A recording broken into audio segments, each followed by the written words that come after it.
In Waikiki in 1970 at a flowered park at first with a handsome young man named Patrick with reddish-brown hair and a beautiful young Irish woman named Colleen who has red hair and freckles. Colleen, I've been thinking about how I could live for near free after you leave. IBM doesn't pay me much while I'm gone. How? Well, I'm doing it somewhat already. My motorcycle, for example, gets me all around 200 miles per gallon, and a gallon is only 24 cents at the Army gas station. It's easy to park too.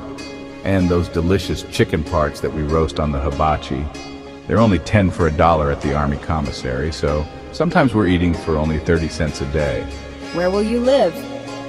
I'm thinking that I can use my motorcycle to ride up a mountain trail to some little spot that no one will know about. Some Hawaiian natives live up there, the little people. Yes, but they're friendly. I met some up there behind Fort Shafter one day when I was exploring a trail.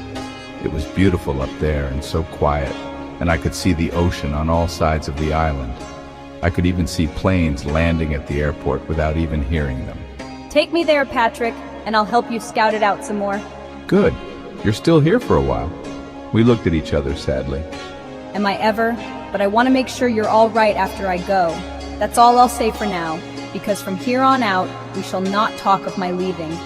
Looks like my life is meant to be a mosaic of beautiful experiences that come to an end. We'd each cleared as quickly as the Oahu sky clears after one of those famous late afternoon sprinkle events that practically evaporated before hitting the ground. The next day, we entered Fort Shafter and headed up its mountain path on my motorcycle. Colleen hugging and holding on snug behind me, holding tighter with every bump and a vibration.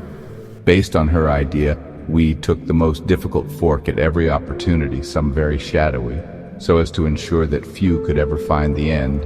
And finally, being able to go no further, hid the bike behind a large rock, crossed higher, and walked a short ways, heading down and around a bit, hoping for a surprise there.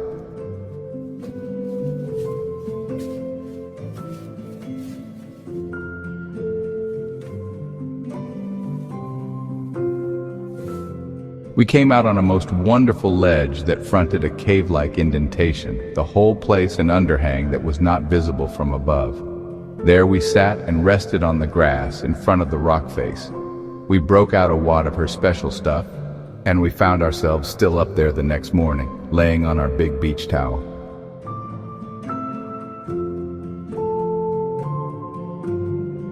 This place already has 3 natural sides, plus most of a roof, and a sleeping bag will keep you warm for starters, and this retreat is nearly invisible, and so not easily found by anyone.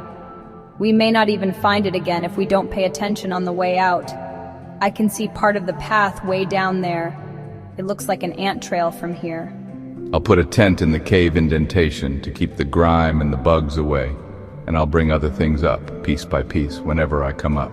We headed back down on the motorcycle in first gear for its braking drag, carefully noting the way, descending into the valley between 2 mountains, and then rode out of the fort and towards the ocean.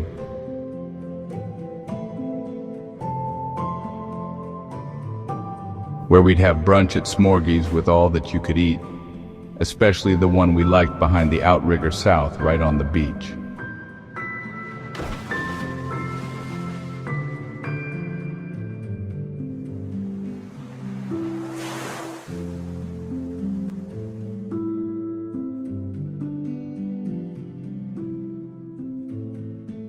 We surfed away the day and fell asleep exhausted that night in Waikiki.